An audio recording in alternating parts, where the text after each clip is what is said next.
Good afternoon sir. Good afternoon. Afternoon sir. Afternoon sir. Good afternoon. Good afternoon sir. Good afternoon. Shayma, तुम क्यों नहीं class कर रही हो रेगुलर? ये सर वो तबीयत खराब था सर, बताए थे ना इसलिए। तो फिर तो तुम तबीयत ठीक हो गया तो क्लास करने लगी थी ना, फिर तुम चली गई। तो फिर से फीवर आ गया था इसलिए।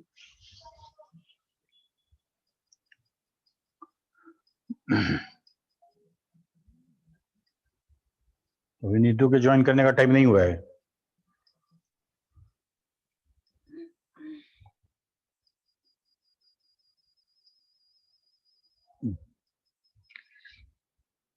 ओके। तो हम लोग क्या पढ़े थे? हम लोग एसक्यूएल पढ़े थे। यस सर, अरिथमेटिक में सर सम तक हो चुका था। गुड। चलो हम लोग देखते हैं आगे।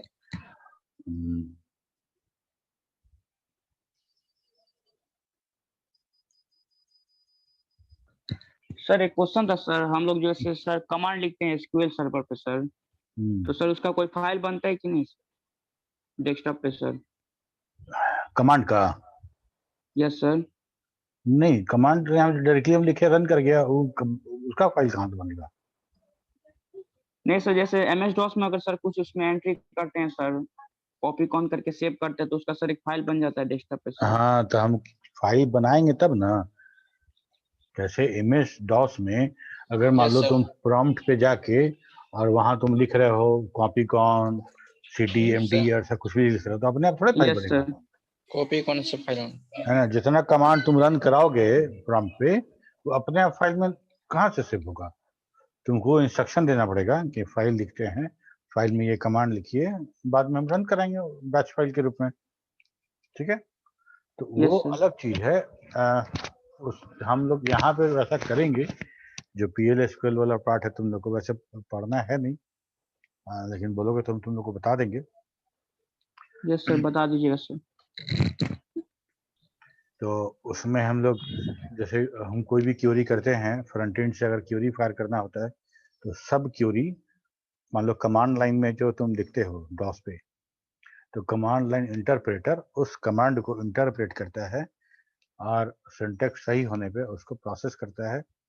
जैसे हमारा प्रोग्रामिंग लैंग्वेज में होता है, कोई प्रोग्राम कोई इंस्ट्रक्शन होगा तो उसको कंपाइल या इंटरप्रेट किया जाएगा, उसका एग्जीक्यूट किया जाएगा, यही ना होता है। Yes sir. तो हम अगर प्रॉम्प्ट पे अगर हम कमांड लाइन पे अगर कुछ हम कमांड लिखते हैं तो कमांड लाइन इंटरप्रेटर उसको इंटरप्रेट करता है, उसको एग्जीक्यूट जैसे इंटरप्रेट करेंगे मतलब क्या कि उसका एग्जीक्यूटेबल कोड में ट्रांसफर करता है और फिर प्रोसेसर उसको रन करा देता है।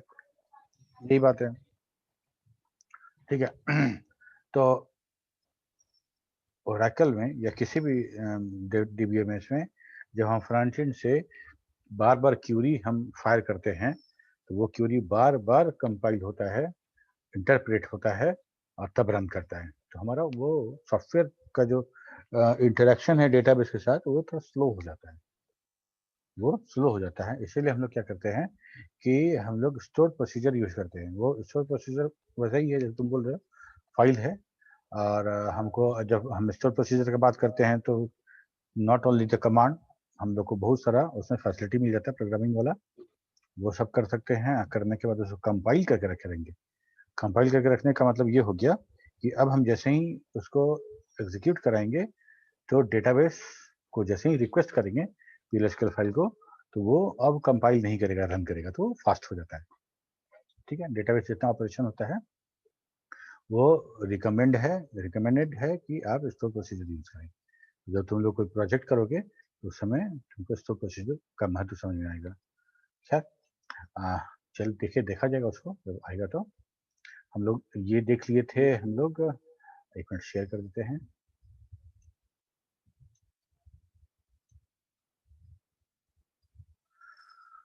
तो हम लोग ये सब फंक्शन देख चुके थे, है ना? अरिथमेटिक फंक्शन हम लोग देख चुके थे। Yes sir. और अरिथमेटिक फंक्शन के बाद ग्रुप फंक्शन देखना था। तो ग्रुप में हम लोग क्या बोले कि किस बेसिस पे हम ग्रुप बनाएं। ग्रुप फंक्शन कुछ ऐसा है कि वो ग्रुप पे निकाला जाएगा, एक ग्रुप पे वो निकाला जाएगा। जैसे एवरेज अगर हम निकाल रहे हैं तो एवरेज का मतलब क्या? तो एवरेज किसी एक रिकॉर्ड का तो अब नहीं निकालेंगे, ग्रुप ऑफ द रिकॉर्ड का एवरेज निकालेंगे। ठीक है, तो मान लो कि हम एवरेज सैलरी निकाल रहे हैं। एवरेज सैलरी दिखा है, select average salary, average for EMP. तो पता चला कि जितना सैलरी है उतना सैलरी जोड़ लिए, और जोड़ने के बाद उतना नंबर ऑफ से भाग दे दिए, तो निकल गया मेरा।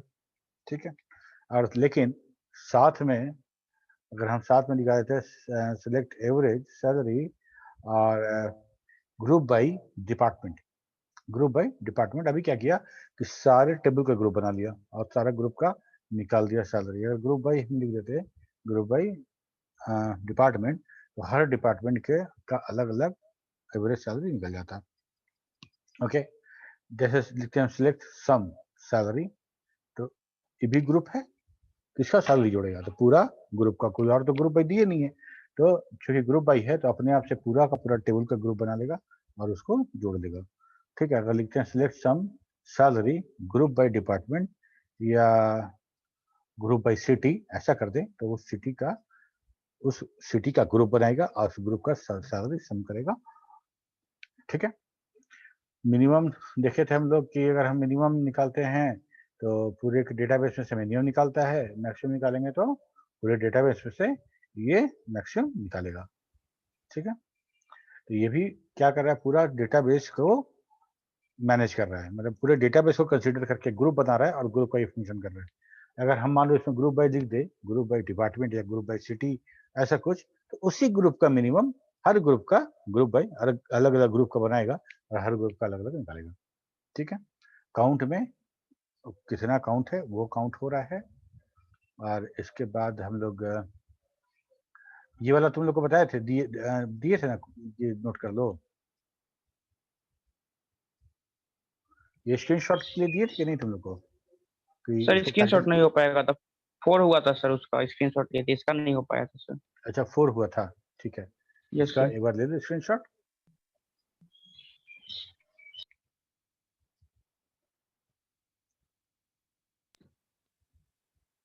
Yes sir, done.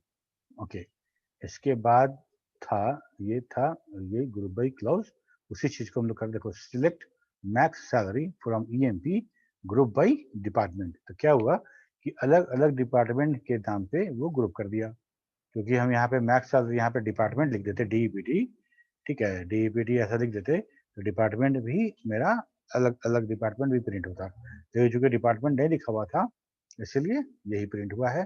Group by department, तो 2 डिपार्टमेंट था, दोनों डिपार्टमेंट का मैक्सिमम सैलरी, एक में 10,000 है, एक में 20,000 है, आ गया। ठीक है, मतलब क्या हुआ कि पूरे डेटाबेस में अगर किसी बेसिस पे अगर ग्रुप बन रहा है और ग्रुप में तुम कुछ इंफॉर्मेशन चाहते हो, एवरेज चाहते हो, मैक्स चाहते हो, मीन चाहते हो, ऐसा कुछ भी सम चाहते हो, तो ये सारा का सारा काम हो जाएगा यहाँ पे। हैविंग क्लॉज, हैविंग क्लॉज में ये भी ग्रुप बाई है।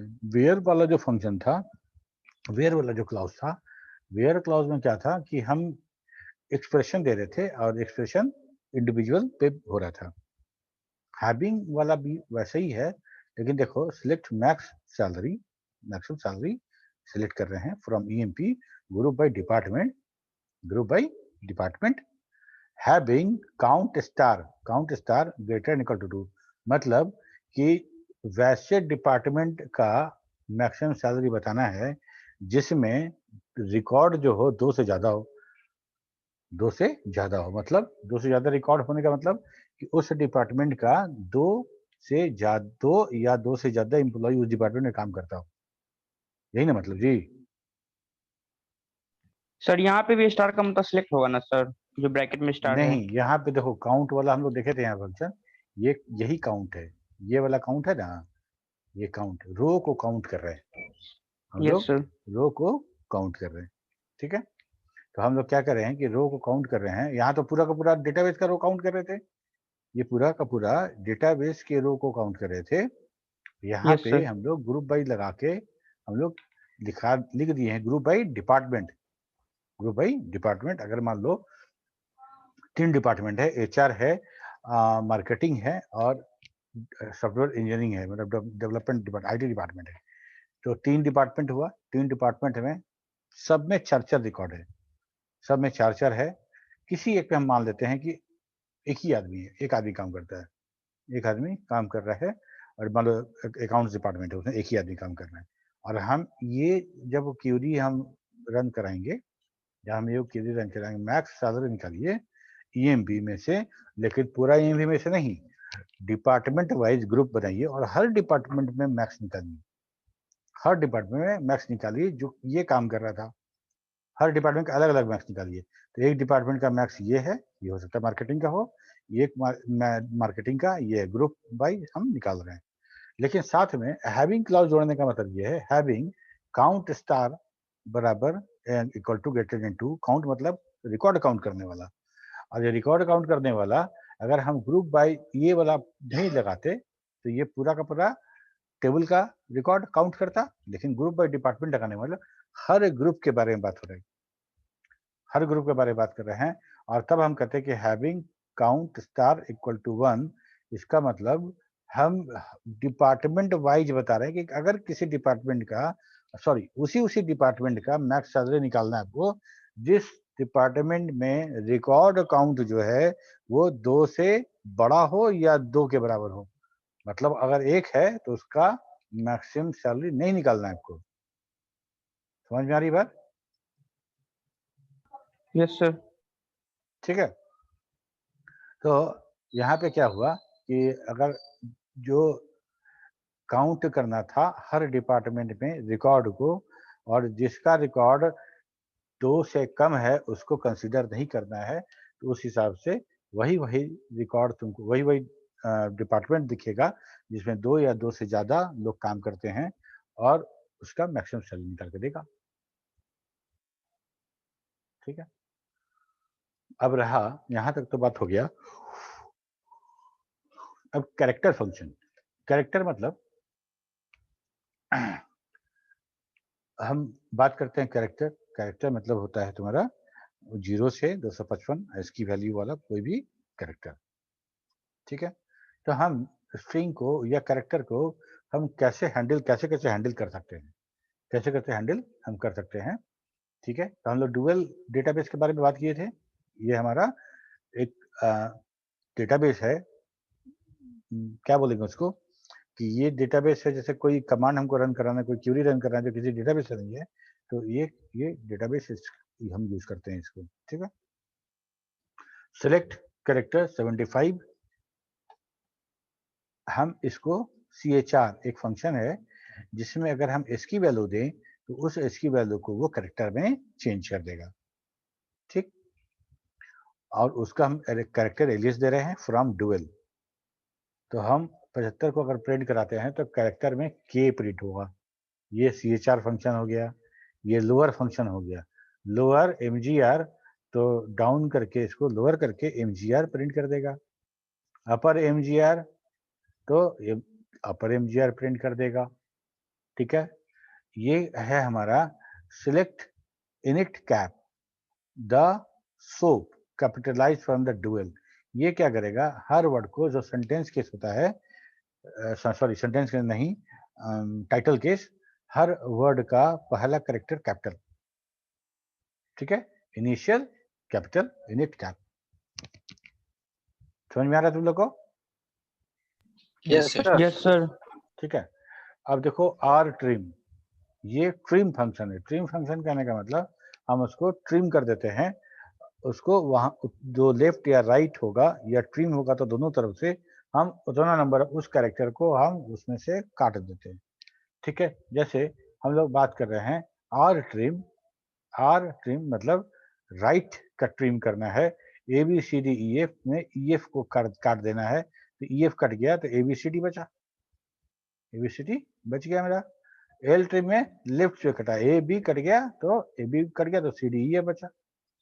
ठीक है, ये हमारा ट्रिम फंक्शन है, आर ट्रिम और लेफ्ट ट्रिम। एक ट्रिम सिर्फ ट्रिम भी है, वो ट्रिम में लीडिंग और बाद में आने वाला और पहले आने वाला दोनों हर स्पेस को वो काट देगा। ठीक है, ट्रिम फंक्शन, ओके, देखो यहाँ पे है एल पैड, एल पैड में जैसे हम लिखते हैं सिलेक्ट एल पैड और पेज 115 स्टार, ठीक है। तो एल पैड मतलब पैडिंग करना, लेफ्ट में पैडिंग करना, और नाम हमको पेज 1 प्रिंट करना है, पेज 1 प्रिंट करना है, और उसके पहले 15 बार हमको स्टार दे देना है। पहले बार स्टार इतना जगह हमको लेफ्ट पैडिंग करना है, ठीक है। तो ये लेफ्ट पैडिंग हो जाएगा, ओके।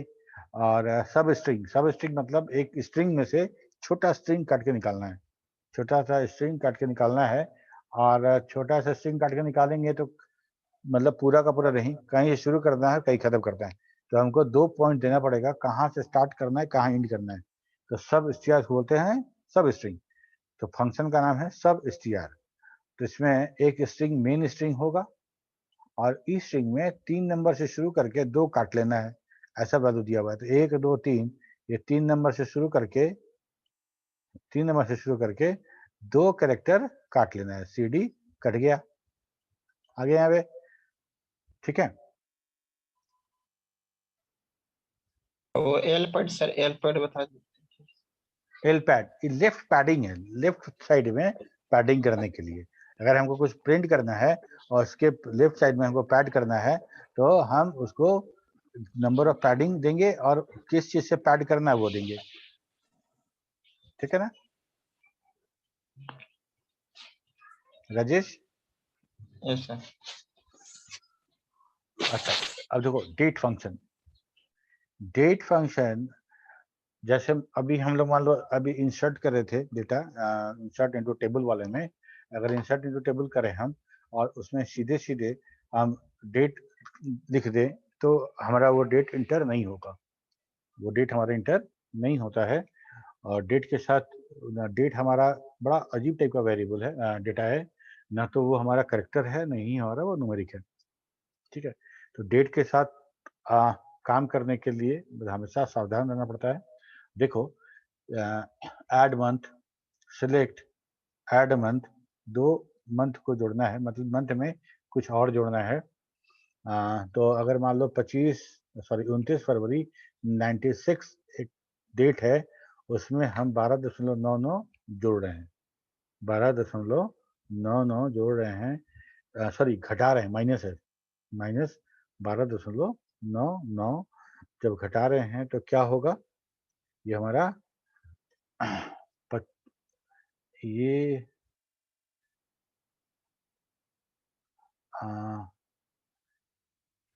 ऐड मंथ 29 फरवरी है 1996 का, 29, और इसमें से ये हो गया 28 फरवरी, इस 28 फरवरी हो गया, हम इसमें से 12 महीना गज का है। 29 फरवरी 28 फरवरी,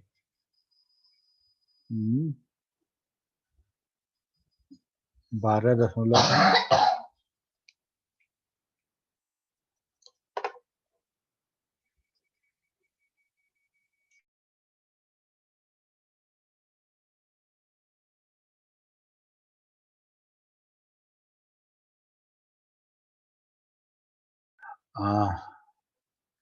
ठीक है। ये 12.99,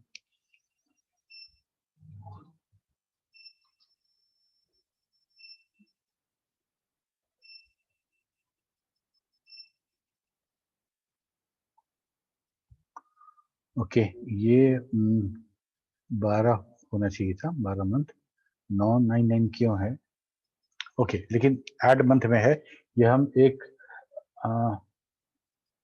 ऐड मंथ,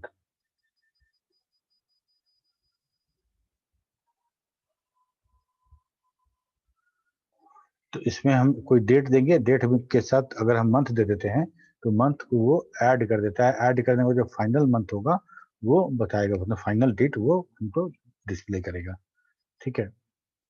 तो 12 महीना अगर मान लो इसमें से हम घटाते हैं तो 12 महीना ऑलमोस्ट 1 साल होता है। तो 29 फरवरी है, तो 29 फरवरी से 95 में तो 29 फरवरी आएगा नहीं, तो ये उसकी जगह पे 28 फरवरी 95 दिखा रहा है, ठीक है। यहाँ तक तो समझ में आ रहा है। लेकिन ये 0.99 क्यों है, ये थोड़ा सा हमको लगता है कि गलत लिखा गया है क्या।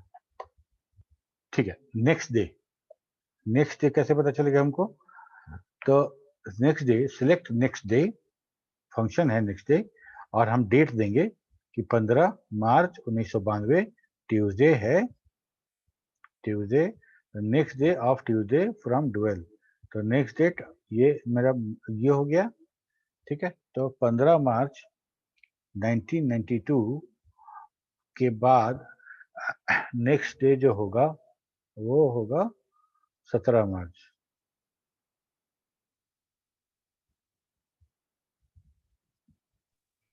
Next day of Tuesday, next day of Tuesday, 15 March 1992।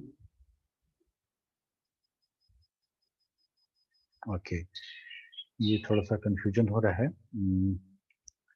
Next day में हम क्या करते हैं कि हम जो डेट देते हैं उसके बाद उसका जो नेक्स्ट डे होगा वो हमको मिलेगा। 15 मार्च 92, 15 तारीख के बाद, 15 मार्च के बाद नेक्स्ट ट्यूसडे कौन सा पड़ने वाला है वो डेट है नेक्स्ट डे। ठीक है, समझ रहे हो। जैसे मान लो हम ये कहते हैं कि 27 तारीख आज है ना, और आफ्टर 27 मार्च के बाद मंडे कौन सा दिन पड़ेगा, 27 मार्च के बाद, 27 मई के बाद मंडे कौन सा डे पड़ेगा, तो हमको आंसर क्या मिलेगा, हमको मिलेगा 31। तो इसमें सर 15 मार्च के बाद 2 दिन 17 मार्च के थोड़े ट्यूसडे हो जाएगा। नहीं, हम ये दिया गया है 15 मार्च 92 के बाद नेक्स्ट ट्यूसडे कब पड़ेगा। जैसे देखो हम निकालते हैं डेट 92 का मंथ, तुम लोग को शेयर नहीं हो पाएगा, रुक जाओ 1 मिनट।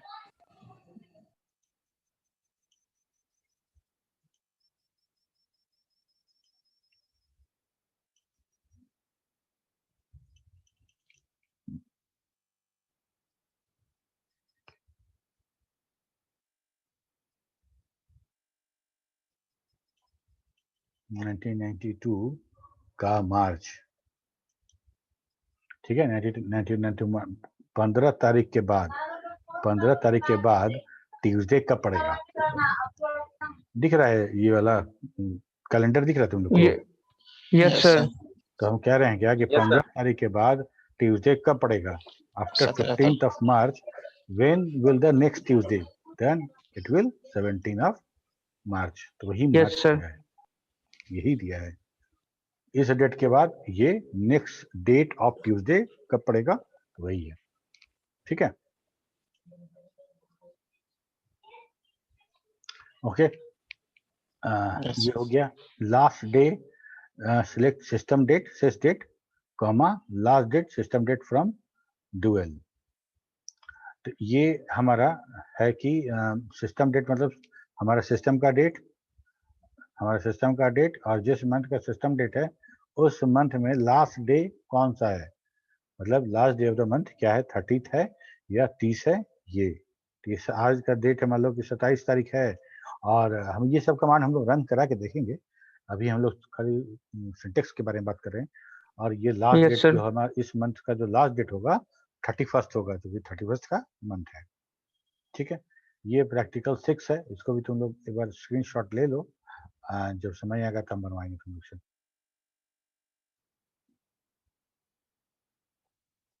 ले लिए? Yes, sir. ठीक है, ओके। यहाँ तो मेरा इसके बाद सब क्यूरी वाला बात आता है। सब क्यूरी के बारे में बात करेंगे हम लोग। ठीक है, सब क्यूरी मतलब एक क्यूरी के इनसाइड दूसरा क्यूरी।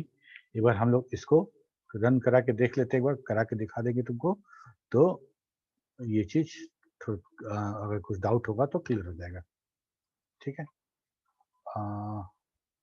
ये सब तो कर चुके थे हम लोग, ये सब भी कर चुके हैं। वेयर क्लॉज, लॉजिकल ऑपरेटर, ये सब हम लोग कर चुके हैं, है ना।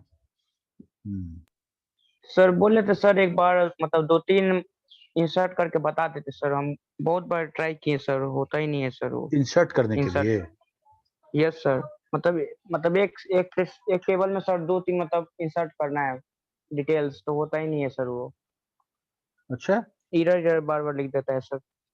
अच्छा देखो, एक मिनट, हम पावर लगाए थे, पावर प्लग से लाइट चली गई है, इसको हम दूसरी यस जगह सर। पावर लगा के आते हैं।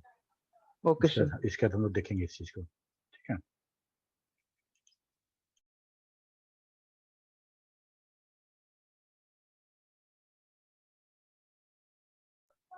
राजा स्क्रीनशॉट ले लो। ले लिए हैं। मेरा भी मोबाइल रिचार्ज हो गया जी। अमित अमित सर क्लास है? अमित सर क्लास है ना? नहीं है। नहीं है आज? नहीं। ऐसे भी चार्ज मोबाइल ना है। चार्जिंग पे भी कर सकते हैं। अभी 10% है।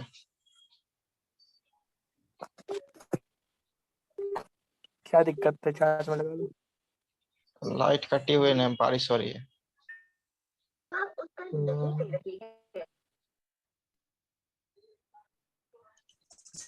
इंसर्ट करने वाला तो हम लोग बहुत बार देखे थे ना, इंसर्ट इनटू टेबल टेबल वाला। Yes sir. ठीक है, हम लोग अभी करेंगे।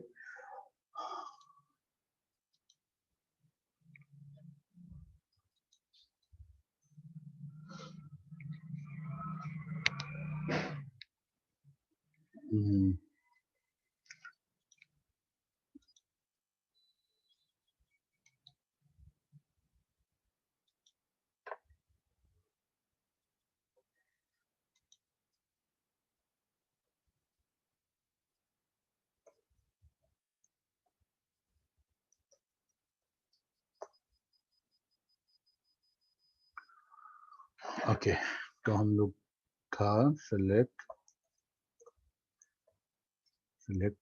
Star from EMP,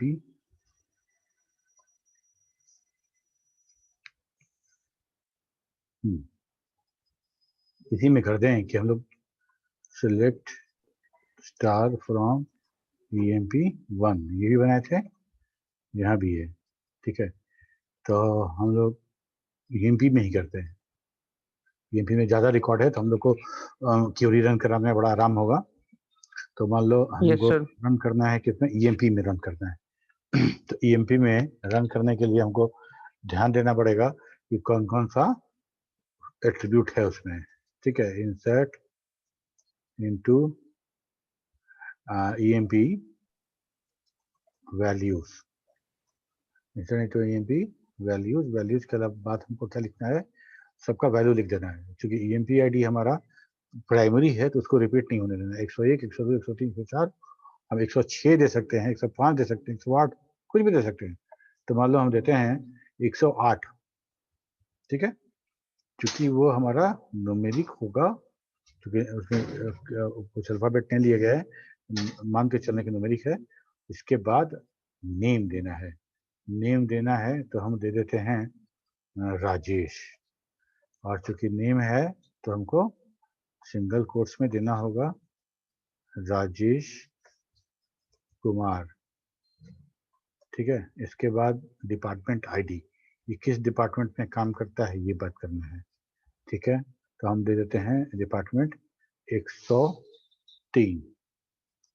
basic salary, तो बेसिक सैलरी हम दे देते हैं 30,000।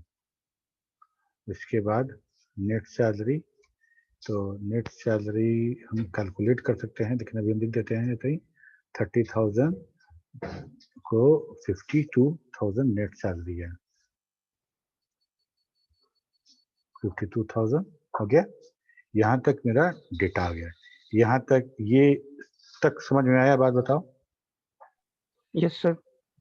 इंसर्ट इनटू टेबल का नाम, वैल्यूज, और हाँ एक मिनट, बोनस हम लोग खाली छोड़ दिए, बोनस का वैल्यू नहीं रखे हैं, इस बात का ध्यान रहे। क्योंकि हम लोग जब वैल्यूज लिखते हैं तो हमको सारा का सारा वैल्यू देना पड़ता है, ठीक है। तो हम ये कह रहे हैं कि SQL command not properly ended, not properly ended, DESC EMP bonus हमारा क्या है, नंबर 4 है, बोनस नंबर 4 है। ठीक है, ओके। तो हम एक काम करते हैं, इसको सेलेक्ट करते हैं। ठीक है, यहाँ तक लेके आए और राइट क्लिक किए, यहाँ आ गया, यहाँ आ गया,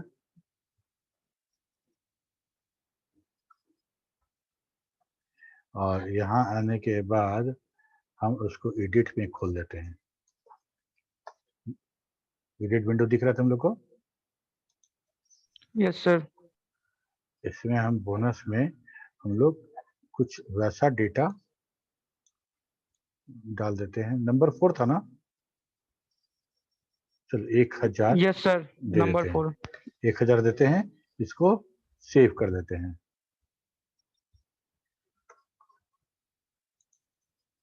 और TF और इसको एग्जिट हो जाते हैं। ठीक है, और इसको रन कराते हैं ऐसे।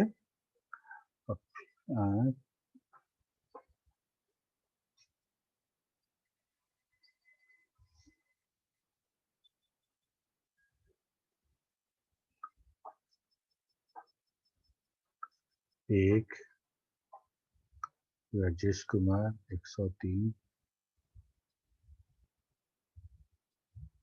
330 1002 325 325 डिपार्टमेंट ID 4, ये 5 है, 5 तो है, 325 ये भी 5 है, और ये 4 है।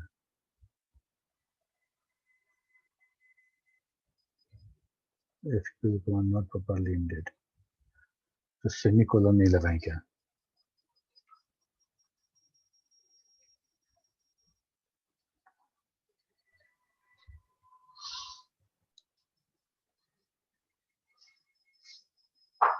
अच्छा, ओहो, तो गलती से 2 पैरेंथेसिस लगा दिए जी, एक पैरेंथेसिस। ठीक है,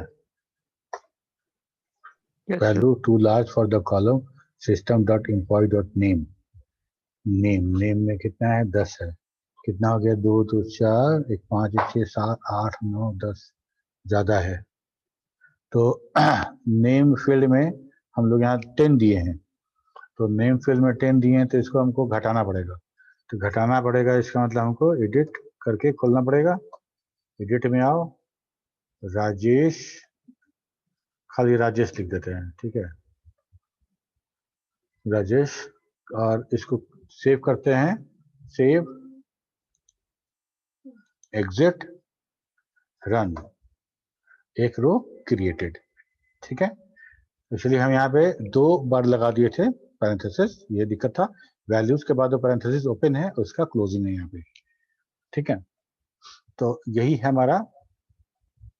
और इसको अगर हम वैसे लगा दें एम्परसेंड करके, तो हम बार बार डेटा इंटर कर सकते हैं। ठीक है, कैसे, ये वाला भी याद होगा तुम लोग को, इंसर्ट इनटू EMP वैल्यूज, और यहाँ पे लिखते हो क्या नाम था, EMP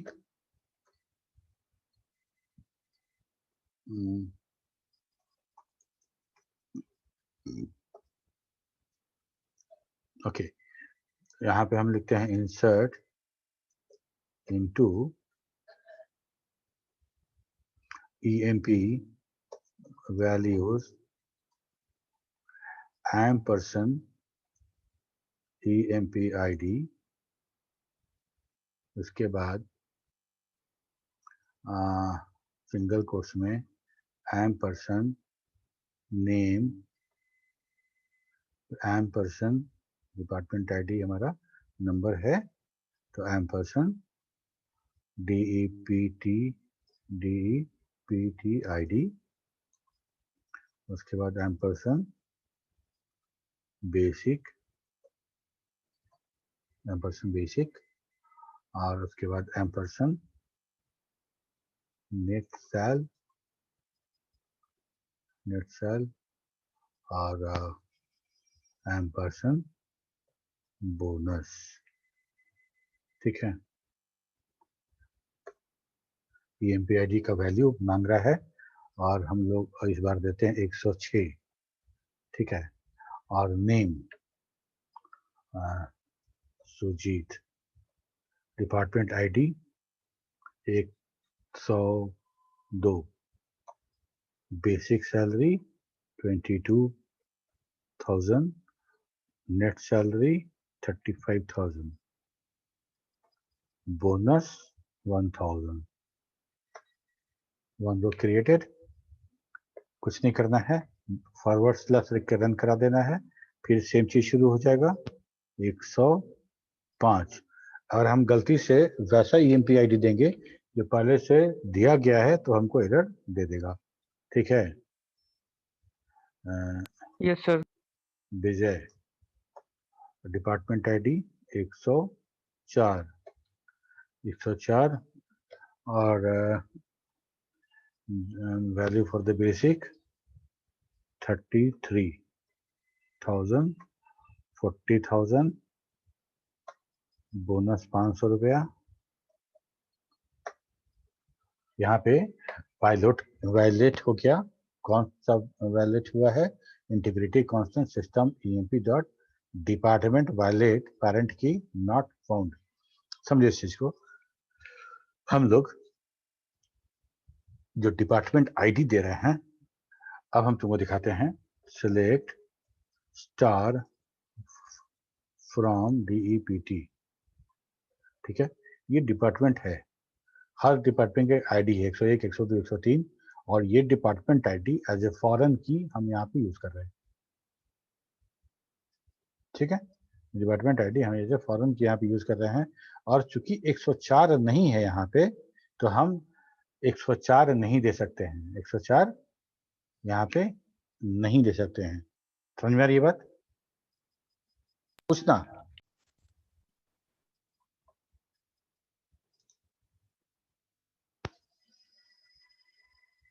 हाँ, सुन रहे तुम लोग?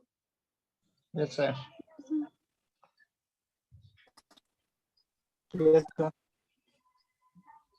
हाँ,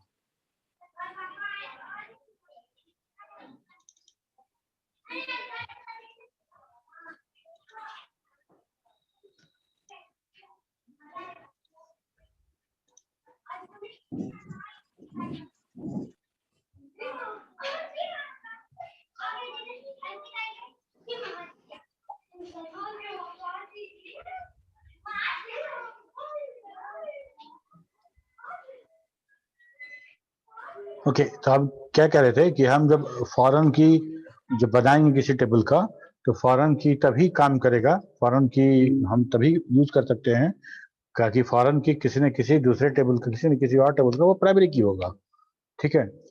तो प्राइमरी टेबल में अगर वो वैल्यू नहीं है तो हम फॉरेन की में उसको इस्तेमाल नहीं कर सकते हैं, ठीक है।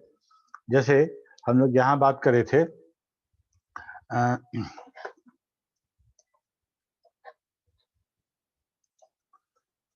सिलेक्ट स्टार फ्रॉम EMP, ठीक है। अब देखो ये है 101 नंबर डिपार्टमेंट ID का, मतलब ये सॉफ्टवेयर इंजीनियरिंग डिपार्टमेंट का है। 103 है मतलब वो HR डिपार्टमेंट का है। 101 मतलब सॉफ्टवेयर इंजीनियरिंग का है। 102 मतलब मार्केटिंग का है। 103 मतलब HR का है। 102 मतलब मार्केटिंग का है। क्लियर है? ये डिपार्टमेंट ID इस डिपार्टमेंट ID से रिलेटेड है। हम यहाँ पे बार बार सॉफ्टवेयर इंजीनियरिंग मार्केटिंग ना लिखना पड़े, डेटा रिडंडेंसी नहीं हो, इसलिए यहाँ पे साफ कर दिए, ठीक है। बाद में हम अगर किसी को मिटाना चाहेंगे तो चेंज करना चाहेंगे तो सब चेंज हो जाएगा। लेकिन यहाँ पे 104 तो नहीं है। 104 मतलब हमारे ऑफिस में 104 नाम का कोई डिपार्टमेंट है ही नहीं, तो हम किसी एम्प्लॉय को कैसे 104 डिपार्टमेंट ID दे सकते हैं? समझ में आ रही है मेरी बात? Yes sir. अच्छा। ठीक है, इसीलिए यहाँ पे जो ये जो वायलेटेड दिखाता है वो बता रहा है कि इंटीग्रिटी कंस्टेंट जो है system dot EMP underscore DPT violated, parent key not found, इसको रन कराना होगा ये क्यूरी रन कर जाएगा अगर हम यहाँ पे 104 एंट्री करा दें। तो सबसे पहले हम चलो डिपार्टमेंट में 104 एंट्री करा के दिखाते हैं तुमको। Insert into DEPT values 104। कोई डिपार्टमेंट का नाम बताओ, मार्केटिंग है, सॉफ्टवेयर इंजीनियरिंग, HR है, सेल्स है ना, सेल्स डिपार्टमेंट है ना जी। मार्केटिंग तो वही हो गया ना, सेल्स हो गया, यस सर। सेल्स हो गया, मार्केटिंग हो गया, प्रोडक्शन देख सकते हैं हम लोग,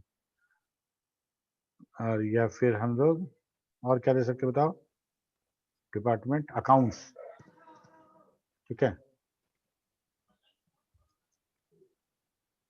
अकाउंट्स, ये डिपार्टमेंट अकाउंट्स हो गया, ये हम सेमीकोलन, यह एक रो क्रिएट हो गया।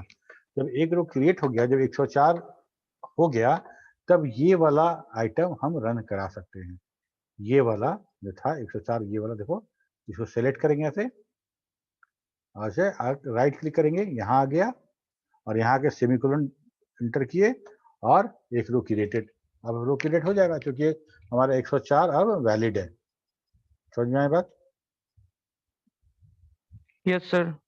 ठीक है, तो प्राइमरी कैसे बनता है हम लोग देख चुके हैं, और ये फॉरेन की कंस्टेंट वाला जो है हम लोग नेक्स्ट में हम बता देंगे कैसे फॉरेन की बनता है, किसी दो टेबल को कैसे ज्वाइन करें। तो यार डायग्राम में भी बताए थे कि 1 to 1 अगर होगा तो किसी का प्राइमरी की किसी के साथ अटैच कर देंगे तो वो हमारा फॉरेन की हो जाता है। अगर 1 to many होगा, many to many होगा, सब में हम किसी दूसरे टेबल का प्राइमरी की इस टेबल में रख रहे थे, उसको एज ए रेफरेंस इंटीग्रिटी बोलते हैं या बोलते हैं फॉरेन की। ठीक, और फॉरेन की सिर्फ नाम के लिए नहीं होता है। फॉरेन की कहने का मतलब कि अगर अभी अब हम चाहें कि हम इस टेबल को DEPT टेबल को हम ड्रॉप कर दें तो कर सकते हैं क्या? कर सकते हैं। Yes sir. करते हैं ड्रॉप टेबल DEPT, ठीक है। क्या लिखता है? यूनिक प्राइमरी की इन table reference bye foreign keys. नहीं कर सकते हैं, इसीलिए कि आप डिपार्टमेंट में जो बताए हैं ये किसी और टेबल में एज ए फॉरेन की यूज हो रहा है। आप ये टेबल मिटा दीजिएगा तो यहाँ का इंफॉर्मेशन गड़बड़ा जाएगा ना, समझो बात को? Yes sir. ठीक है, तो ये क्या बोला कि यूनिक या प्राइमरी की जो है आपका in the table is reference bye foreign keys. ये रेफरेंस हो रहा है फॉरेन कीज में दूसरे टेबल में, इसलिए डिलीट नहीं हो सकता है, इसको डिलीट नहीं किया सकता है। आप एक काम कीजिए, पहले आप इस टेबल को अपडेट कीजिए, इस टेबल को इसको अपडेट कीजिए और वहां पे जाके फॉरेन की वाला एंट्री मिटाइए दोनों का। वो इंटीग्रिटी है, वो जो नियम लगाए हैं वो नियम हटाइए, तब हम डिलीट करेंगे, ऐसा नहीं करेंगे। ठीक है, तो क्या क्या चीज पता चला? जब हम दो टेबल के बीच में रेफरेंस देते हैं, रेफरेंस इंटीग्रिटी या फॉरेन की यूज करते हैं, तो हम वही डेटा यूज कर सकते हैं जो यहाँ पे रिफ्लेक्ट कर रहा होगा, इसके अलावा कुछ नहीं कर सकते, पहला बात। दूसरा बात कि हम डिलीट, और टेबल का तो बात छोड़ दो, कोई एक रिकॉर्ड भी इसमें तुम डिलीट नहीं कर सकते हो। अगर मान लो हम 103 नंबर हम HR डिलीट करना चाहें और 103 यहाँ पे यूज हो रहा हो, यहाँ 103 यहाँ 103 है ना, एक रिकॉर्ड यहाँ से तुम नहीं मिटा पाओगे, ये अलाउ नहीं करेगा। समझ में आएगा बात? Yes sir. बाकी लोग को समझ में आया क्या? Yes sir. तुम लोग क्लास नहीं कर रहे हो शुरू से, पूरा का पूरा SQL में तुम लोग क्लास नहीं किए हो तो समझ में नहीं आ रहा होगा, हम समझ रहे हैं। Yes sir.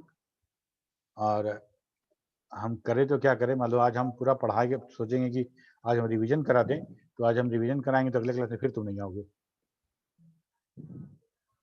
ठीक है, तो हम ये डॉक्यूमेंट एज ए नोट्स भेजे हैं तुम लोग के पास, तुम लोग देखना है इसको। MS वर्ड का जो है, नहीं समझ में आए तो पूछना, जैसे कैसे अभी राज पूछा कि सर इंसर्ट करके बताइए, तो इंसर्ट समझ में आ गया राज? Yes sir. गुड। तो हम लोग को क्या क्या देखना है आज? हम लोग को देखना है सिलेक्ट कमांड हो गया, वेयर क्लाउज हो गया, पैटर्न मैचिंग में अच्छा पैटर्न मैचिंग हम लोग करके देख लेते हैं, लाइक वाला। मान लो कि हम यहाँ पे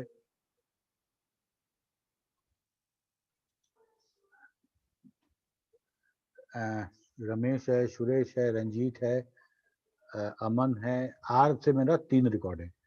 select star from EMP where name like R%। ठीक है, आर से शुरू होने वाले सारे नाम। ठीक है, आर से शुरू होने वाले सारे नाम RAM। मान लो हम लिख दें, इसको ऐसा लिख दे कि RAM%। बता तो कौन सा, कितना रिकॉर्ड प्रिंट होगा? एक सर 101 सर रमेश प्रिंट होगा सर। सिर्फ वही होगा, हाँ? Yes sir. RAM से शुरू होने वाला और कोई नहीं है। ठीक है, तो ये हमारा इस तरह से हम इसको करते हैं। उसके बाद था ऑर्डर बाई, मतलब हम किसी को कैसे शॉर्टिंग कर सकते हैं। ये हमारा बेसिक है, और बेसिक है, डिपार्टमेंट आईडी है, नेट सेल है। हम इसको जिस फील्ड के रूप में चाहें उस फील्ड के रूप में हम प्रिंट कर सकते हैं। ठीक है, जैसे मेरा EMP आईडी भी देखो तो मेरा सीरियल में नहीं है, सीरियल में नहीं है। तो हम लिखते हैं select star from EMP where clause नहीं, सब रिकॉर्ड लिखना है, ऑर्डर बाय EMP आईडी। ठीक है, EMP आईडी। अब देखो शॉर्टिंग में आ गया ना, 1 2 3 4 5 6 7 8, 7 है नहीं तो 8 आया। ठीक है, और मान लो इसी को हम कुछ और के साथ ऑर्डर कर देते हैं, ऑर्डर बाई, यहाँ तो कॉपी कर दिए, इसके बाद लिख देते हैं हम लोग basic, department order by basic. हाँ श्यामा कुछ बोल रही हो? नो सर, हमको लगा आप डिपार्टमेंट आईडी लिखिएगा, वही बोल रहे थे। अच्छा, बेसिक लिख दिए। तो बेसिक अगर लिखे हैं तो बेसिक के आधार पे ये मेरा शॉर्टिंग कर देगा। ठीक है, पूरा बेसिक देखो 22,000 25,000 27,000, ये सारा का सारा मेरा हो गया। एक बार हम डिसेंडिंग ऑर्डर में एक बार हम करके देखना चाहेंगे कैसे होता है। DESC, ये डिसेंडिंग। अब ये देखो बेसिक तो था ही ये वाला, 40 सबसे नीचे था, यहाँ 40 सबसे ऊपर आ गया डिसेंडिंग ऑर्डर में। ये इसको ऑर्डर बाई कर दिए। क्लियर है? Yes sir. Okay, order by हो गया। और डिस्टिंक्ट क्लाउज, डिस्टिंक्ट मतलब रिपीटिशन नहीं, रिपीट एक बार हम प्रिंट करेंगे तो दोबारा हम उसको नहीं देखना चाहेंगे। हाँ, अगर मान लो कि यहाँ पे कोई नाम अगर 2 बार आता और डिस्टिंक्ट नेम करते तो वो नाम एक ही बार प्रिंट होगा, वो नाम एक ही बार प्रिंट होगा। ऐसा मान लो इतना सारा रिकॉर्ड है, इसमें टोटल डिपार्टमेंट कितना है कैसे पता चलेगा?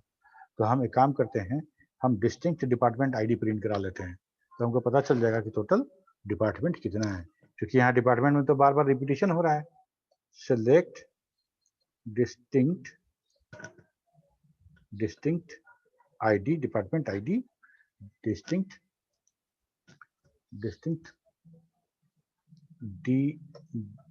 DEPT ID from EMP। तो हमारे पास 101 102 103 104 टोटल 4 डिपार्टमेंट ही है, टोटल 4 डिपार्टमेंट है, हमको ये पता है। ठीक है, तो हम इस तरह से डिस्टिंक्ट निकाल सकते हैं कि डिस्टिंक्ट में समझ रहे हो, 103 एक बार ले लिया तो दोबारा 103 नहीं आएगा, रिपीटिशन नहीं होगा, रिपीटिशन नहीं होगा। ये है डिस्टिंक्ट। मतलब क्या होता है? डिस्टिंक्ट मतलब एकदम यूनिक। ठीक है, अर्थमेटिक एक्सप्रेशन में तो वेयर क्लाउज हम देख ही चुके हैं।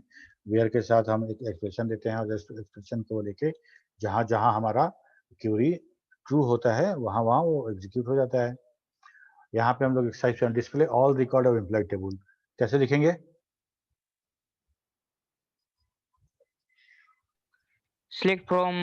select star from EMP Good. table sir। बिल्कुल, select all record of employee name started with A।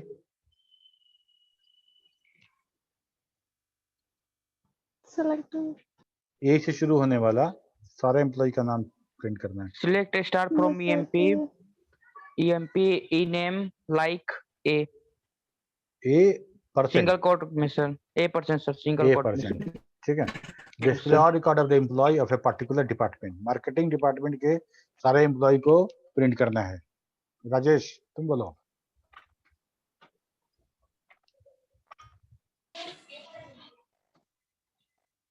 Marketing department के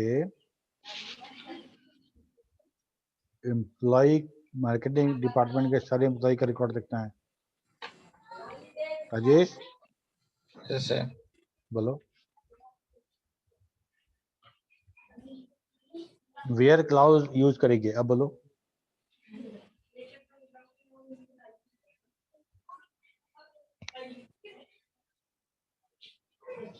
Saima. Yes, sir. Select a star EMP where clouds marketing. Marketing क्या? Marketing name बराबर marketing, salary बराबर marketing, department बराबर marketing. Department बराबर marketing. हाँ, तो हम लिखेंगे ना उसका वेयर क्लाउज में हमको डिपार्टमेंट और उस डिपार्टमेंट का पर्टिकुलर वैल्यू का एक्सप्रेशन देना पड़ेगा। तो क्या लिखेंगे?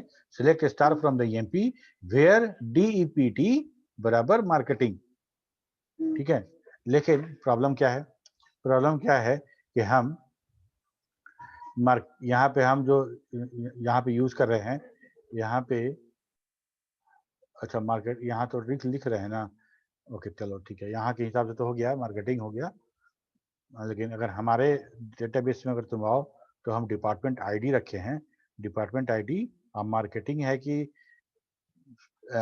अकाउंट्स है, ये किसी और टेबल में रखा हुआ है। इसको कैसे फाइंड आउट करेंगे? ये हम सब क्यूरी पढ़ेंगे तब जानेंगे इसको। ठीक है, यहाँ तक तो हो गया। Display all record of the employ, record of the employee of IT department and salary above 35,000. Raj. Sir, select from EMP department, sir, salary greater than 25,000 sir. नहीं, फिर से बोलो। Select. Select star from EMP. Good. Salary. क्या salary? तो where लगाओगे ना, where भी नहीं बोल रहा हूँ। Yes sir, where salary is greater than 25,000. लेकिन हम यहाँ पे तो भी बोल रहे हैं ना, एम्प्लॉय ऑफ IT डिपार्टमेंट। यहाँ दो कंडीशन है, डिपार्टमेंट बराबर IT, डिपार्टमेंट बराबर IT and salary greater than 25,000। दो कंडीशन है। जब दो कंडीशन होगा और दोनों चाहिए होगा तो हम एंड से दोनों कंडीशन को कनेक्ट करते हैं, ज्वाइन करते हैं, कंबाइन करते हैं। तो अब बताओ पूरा का पूरा क्वेरी बताओ क्या हुआ। Select start from EMP. हाँ, और sir department employ equal to department IT sir, और सैलरी इक्वल टू वेयर के बाद बोलो सर, वेयर के बाद sir employ equal to IT department. IT सिर्फ IT डिपार्टमेंट नहीं, टेबल में सिर्फ IT लिखा हुआ है। यस सर, डिपार्टमेंट या DEPT बराबर IT, DEPT बराबर IT, उसके बाद and salary equal to 25,000 equal to greater than sir, sorry sir, above है ना, greater than। Okay, yes sir. Modify above query and display according to increasing order of the salary। इसी में तो हम लोग क्या किए कि डिपार्टमेंट IT डिपार्टमेंट का जितना है उनको दिखा दिए और वो उनको 25,000 से ज्यादा सैलरी है, तो हमको सारा रिकॉर्ड दिख रहा है, लेकिन सारे IT डिपार्टमेंट का और सारे 25,000 से ज्यादा सैलरी वालों का। अब इस डिटेल को, इस जो हमको जो मिला है देखने को, इसको हम सैलरी के ऑर्डर में सरियाना चाहते हैं, इंक्रीजिंग ऑर्डर में। तब क्या करेंगे?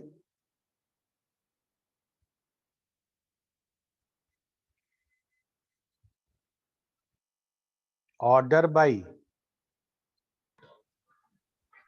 क्या करेंगे? अभी तो बताए थे आपको ऑर्डर बाय, देखो ना, देखो increasing order by ascending sir, ascending order, descending order, order सब जगह ऑर्डर लिखा रहता है ना, है ना। किस ऑर्डर में अरेंज करना है, किस ऑर्डर में अरेंज करना है, असेंडिंग ऑर्डर, डिसेंडिंग ऑर्डर। हम तुमसे कोई देंगे काम, इसको अरेंज कर दो, तो बोलो सर किस ऑर्डर में, तो वही order, order by.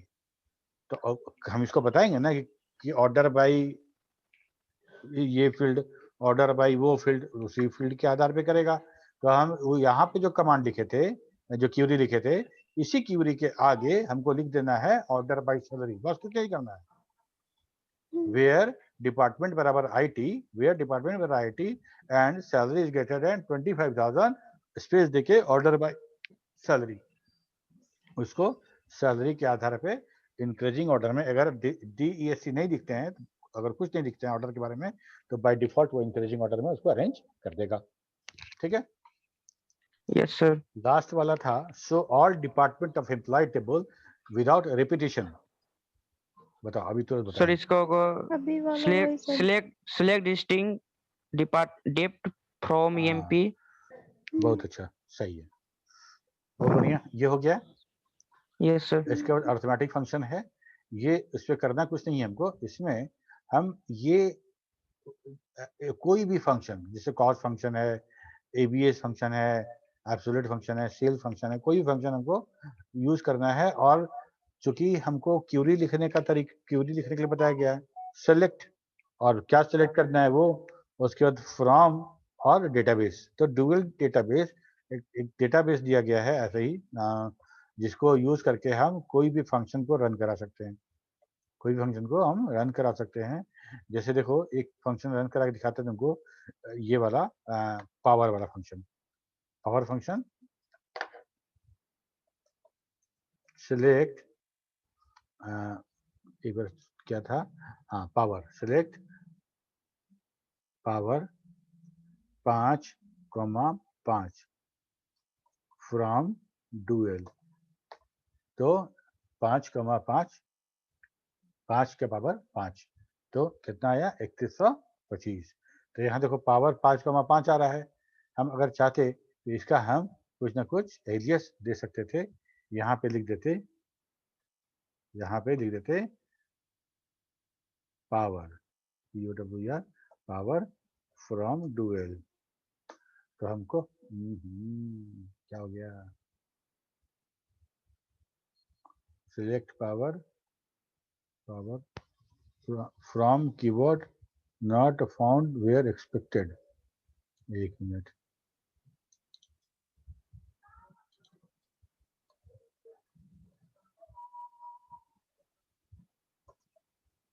Power from dual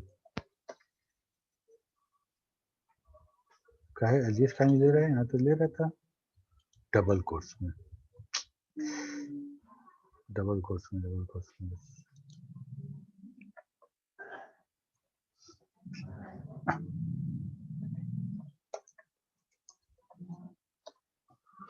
ठीक है, तो इस तरह से हम डुअल यूज करके जितना फंक्शन है, CHR फंक्शन था, मैथमेटिकल फंक्शन है, कोई भी फंक्शन है, ये सब डुअल डेटाबेस को टारगेट करके हम यूज करते हैं। ठीक है, चलो आज तो टाइम खत्म हो गया आज, तो अब आगे वाला हम अगले क्लास में बताएंगे। अगले क्लास में हम तुम लोग को सब क्यूरी बताएंगे, दो टेबल के बीच में रिलेशन कैसे एस्टेब्लिश करते हैं ये बताएंगे। और लेकिन हम तुम लोग का मार्क्यू कब लेंगे जी? आज 27 हो गया, आज अगले क्लास में मार्क्यू ले लें।